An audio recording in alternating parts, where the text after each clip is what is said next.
Meu nome é Isabel Morales.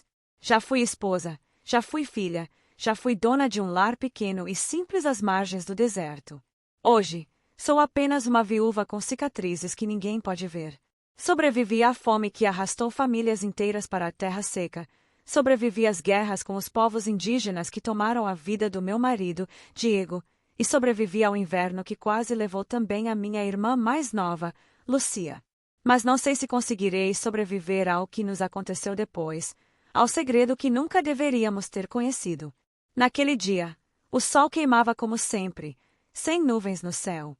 Lucia e eu procurávamos lenha perto de um rancho abandonado, um lugar que os moradores da cidade evitavam como se fosse maldito. Diziam que ali, anos atrás, um homem tinha enlouquecido e incendiado o próprio celeiro com a família dentro. Histórias do Oeste sempre carregam um pouco de verdade e um pouco de medo, mas a necessidade é mais forte que a superstição. A lenha não perguntava sobre fantasmas.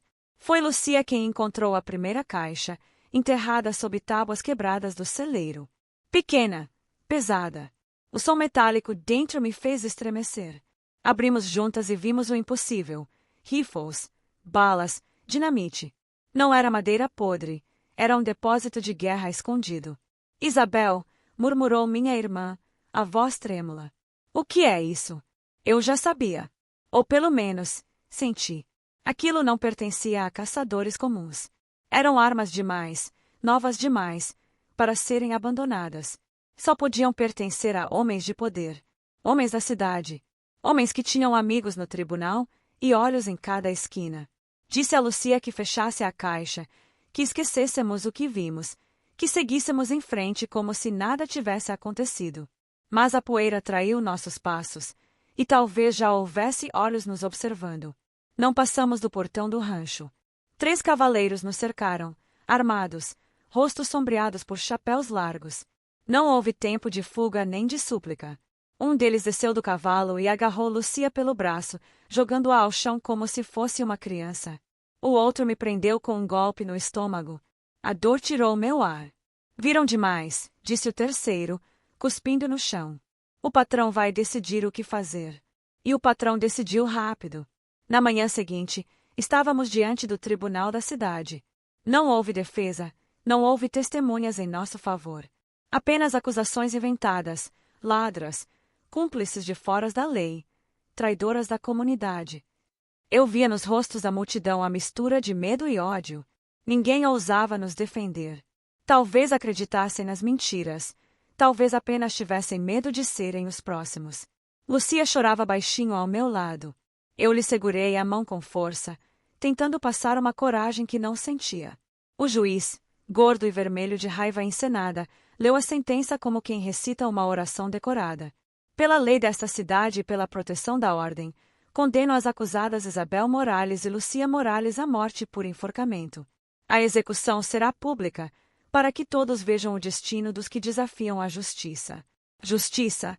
Como essa palavra pode doer tanto quando usada para encobrir crimes? Levaram-nos ao cadafalso sob o sol da tarde. As tábuas rangiam sob nossos pés descalços. O cheiro de suor, pólvora e medo se misturava no ar. Eu podia ouvir o murmúrio da multidão. Crianças sendo levantadas para assistir, homens cuspindo no chão, mulheres fazendo o sinal da cruz. Para eles, não éramos mais pessoas. Éramos um espetáculo. O carrasco ajustou a corda. Eu senti o áspero do cânhamo contra a pele do meu pescoço. Um frio percorreu meu corpo, apesar do calor escaldante. Lucia soluçava, repetindo meu nome como se isso pudesse nos salvar. Fechei os olhos. Pensei em Diego. Pensei em nossos dias juntos antes da guerra. Pensei na promessa que lhe fiz quando ainda acreditava que havia futuro. Eu cuidarei de Lucia, custe o que custar. Mas ali, com a corda apertada, percebi que minha promessa estava prestes a ser quebrada. O juiz levantou a mão, pronto para dar o sinal. O mundo inteiro pareceu prender a respiração. E eu, Isabel Morales, senti a morte tocar minha pele antes mesmo de o alçapão abrir. O sol queimava alto, impiedoso, como se quisesse ser a última coisa que eu veria antes do fim. O ar estava pesado, seco, e cada respiração parecia encher meus pulmões com poeira em vez de oxigênio. A multidão embaixo do cadafalso permanecia em silêncio, como se o próprio deserto tivesse ordenado que todos calassem para assistir à nossa morte. O render da madeira sob meus pés soava mais alto que o coração dentro do meu peito. A corda, áspera e firme, apertava contra minha garganta, roubando o pouco de dignidade que ainda me restava. Eu não tremia, talvez porque o medo já tivesse me tomado por inteiro e transformado meus músculos em pedra. Lucia estava ao meu lado, a corda também em volta de seu pescoço delicado. Seus olhos estavam vermelhos, marejados, e ela balbuciava orações que se misturavam a soluços. Eu quis dizer que tudo ficaria bem, mas mentir, naquele instante, teria sido mais cruel que o próprio enforcamento. O juiz ergueu a mão, o carrasco firmou os pés sobre a tábua que nos sustentava.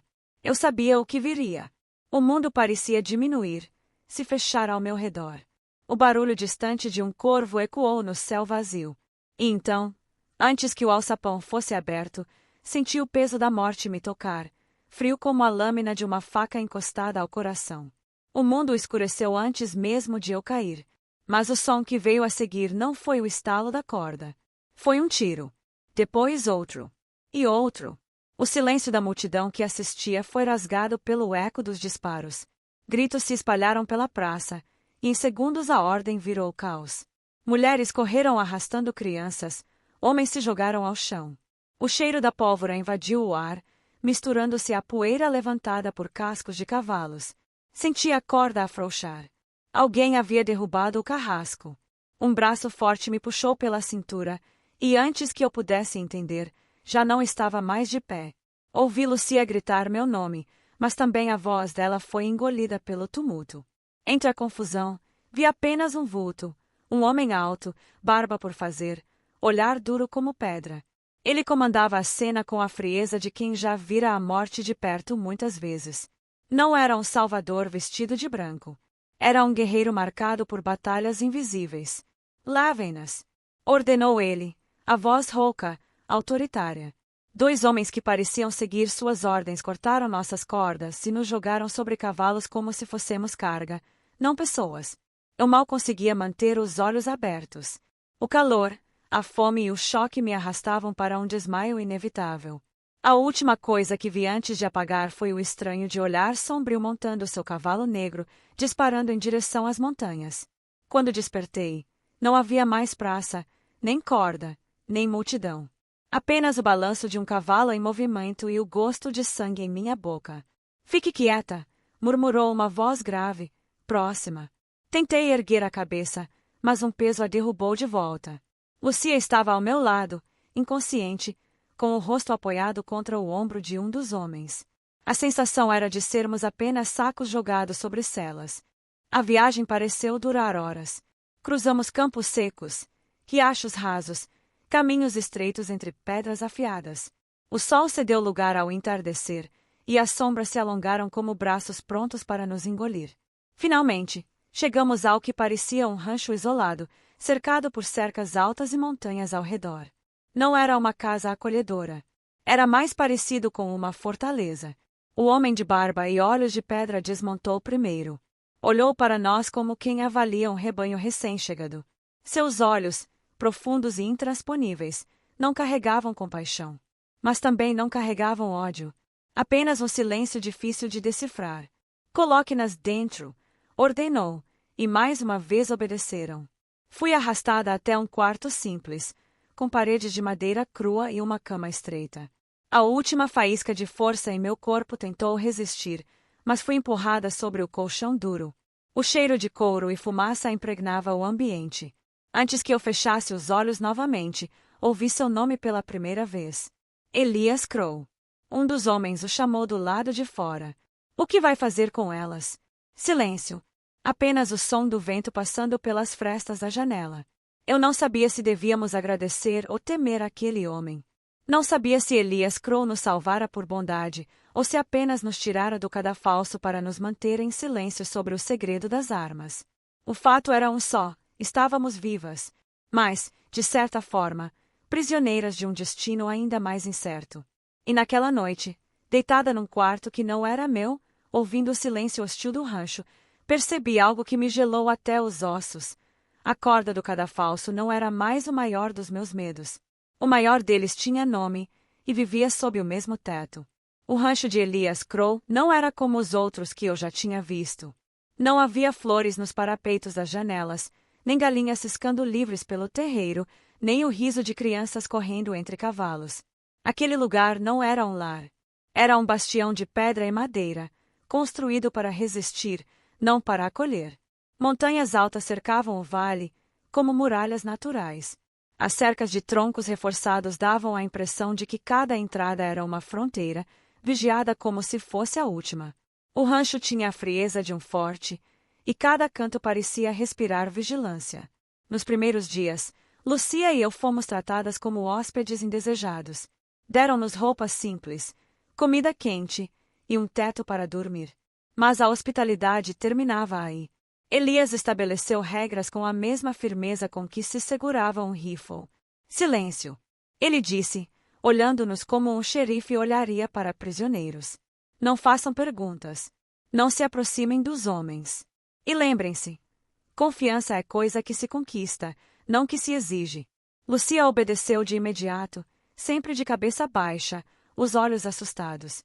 Eu, porém, lutava contra a sensação de que tínhamos apenas trocado a corda do cadafalso pelo confinamento de um rancho murado. Gratidão misturada com medo. Elias nos salvara. Sim, mas a que preço? À noite, deitada no colchão áspero do quarto improvisado, eu ouvia passos pesados no corredor, vozes baixas, portas sendo trancadas. O rancho inteiro parecia respirar segredo. E, como a corda no pescoço, esse segredo apertava cada vez mais. Certa manhã, ao levar um balde de água até o estábulo, vi Elias supervisionando 2 homens que descarregavam caixotes de uma carroça coberta. O modo como eles carregavam os caixotes, com cautela quase reverente, denunciava o conteúdo. Eu não precisava abrir para saber. Armas.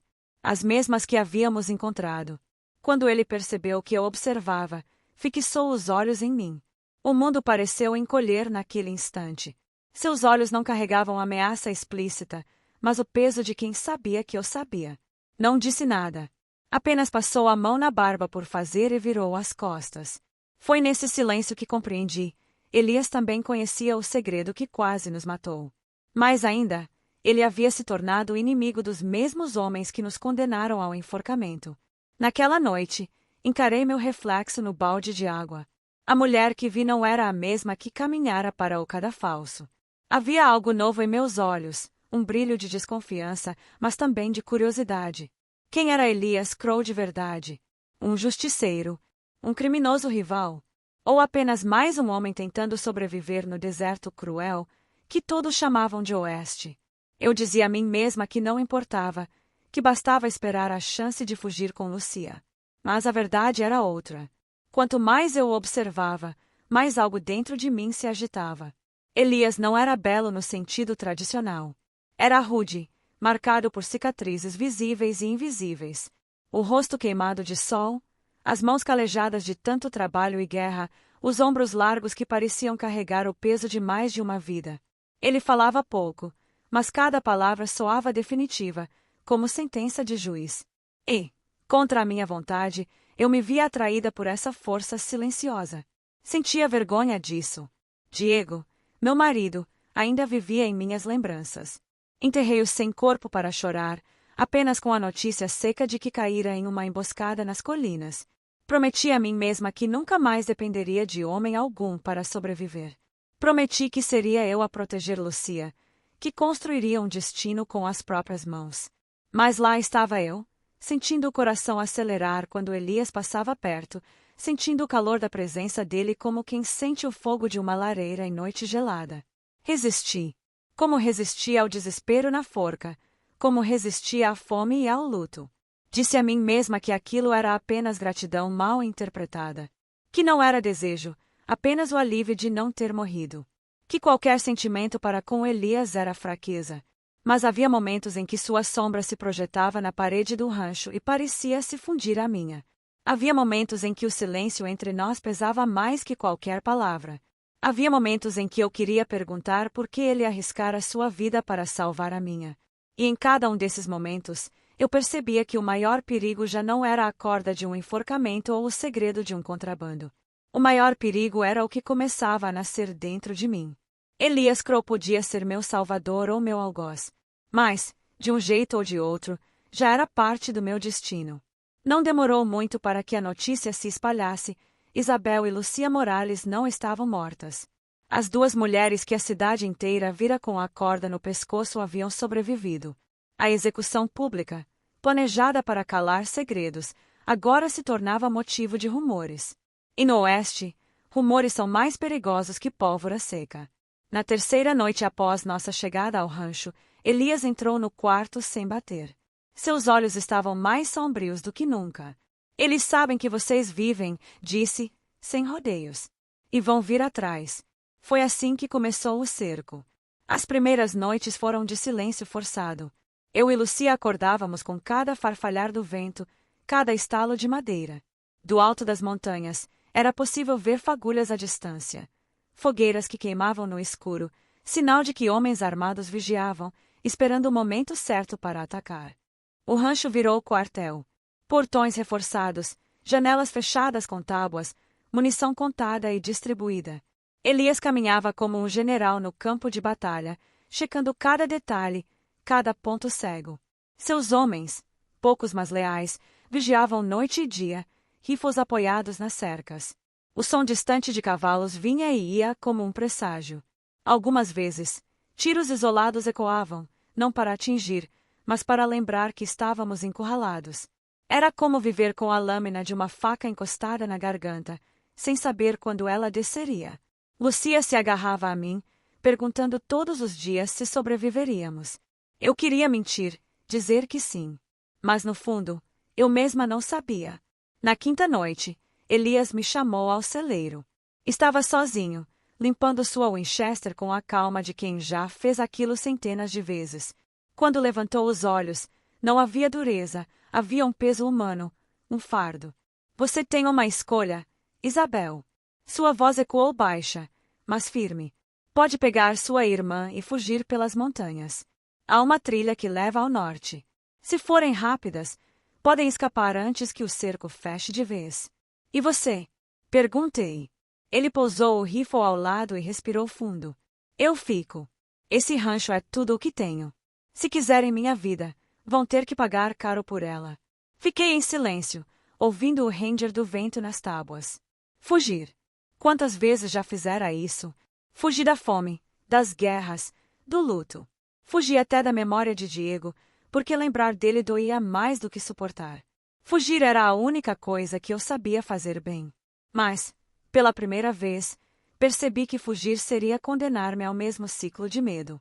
Seria viver para sempre correndo da sombra dos poderosos, carregando o segredo como uma ferida aberta. Fugir significava deixar que decidissem, mais uma vez, meu destino. E, de repente, uma chama acendeu dentro de mim. Eu não queria fugir. Não mais. Olhei para Elias, e as palavras saíram antes que eu pudesse contê-las. Se for lutar, eu também vou. Ele me fitou em silêncio. Não sorriu, não protestou. Apenas me entregou uma arma curta, pesada em minhas mãos. Então aprenda a usá-la. O ataque veio antes do amanhecer. O som de cavalos cortou o silêncio, seguido pelo grito de ordens e o estalo de rifles. O rancho acordou como um animal em fúria. Homens se posicionaram, janelas viraram barricadas, e eu senti o coração martelar como nunca. Os primeiros tiros quebraram a escuridão. Vidros estilhaçados, gritos abafados, o cheiro de pólvora tomando o ar. Lucia se escondia atrás de uma pilha de feno, tremendo, enquanto eu, com as mãos suadas, tentava manter a arma firme. Elias estava em todo lugar, no portão, no celeiro, na varanda. Sua voz era ordem e coragem, seu rifle um trovão que fazia os inimigos recuarem. Era como assistir a um homem lutar não só por terra, mas pela própria alma. O cerco se transformou em inferno. O rancho ardia em chamas parciais, cercas derrubadas, cavalos disparando em desespero. Eu me vi atirando sem pensar, protegendo janelas, tentando afastar sombras que se aproximavam.